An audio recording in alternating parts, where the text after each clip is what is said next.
पवन खेड़ा जी इस समय phone line पर हमारे साथ हैं। आपकी प्रतिक्रिया। केंद्र सरकार ने, पवन जी, ये निर्णय कर लिया है कि जाति जनगणना हैरानी होगी। हो रही है कि हमें एक तो सवाल ये है सरकार से कि ये हेडलाइन मैनेजमेंट है या वाकई आप जाति जनगणना के पक्ष में, अगर जाति जनगणना के पक्ष में हैं, अचानक कैसे हो गए?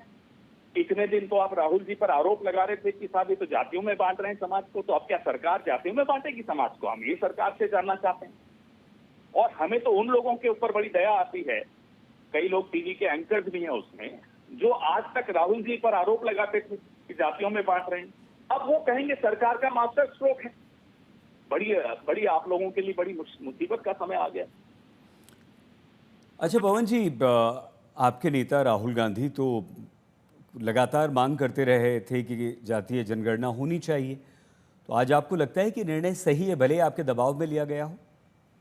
अरे साहब, हम तो कहते हैं कि आप, मतलब सरकार के लिए कहते हैं कि जब आपको मानना ही है राहुल जी की कोई हर बात, तो विरोध ही क्यों करते हैं?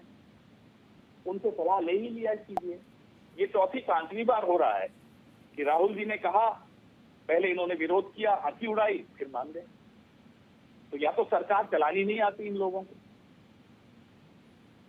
राहुल गांधी हमेशा ये कहते रहे पवन जी कि हम सरकार में आएंगे तो जातीय जनगणना भी कराएंगे, आरक्षण की 50% की जो सीमा है उसके बारे में भी कहते रहे, उस लिमिट को, उस सीमा को भी हम तोड़ेंगे। आपको लगता है कि अब राहुल गांधी की ये जो मांग थी वो पूरी हो पाएगी? तेलंगाना में हमने करके दिखाया, ना केवल जाति जनगणना हुई, उसके बाद आरक्षण की सीमा भी हटाई।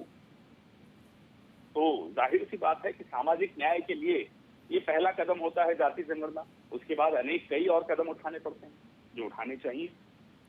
पवन जी, थोड़ी सी राजनीति की बात, क्या ऐसा आपको लगता है कि जो आपका एक जाति जनगणना वाला कार्ड था वो ये घोषणा करके नरेंद्र मोदी ने छीन लिया आपसे? देखिए साहब, ये कार्ड नहीं था। जो सामाजिक न्याय के प्रति हमारे मन में निष्ठा है, संविधान को जब हम हाथ में लेते हैं तो उस निष्ठा को हमेशा याद रखते हैं।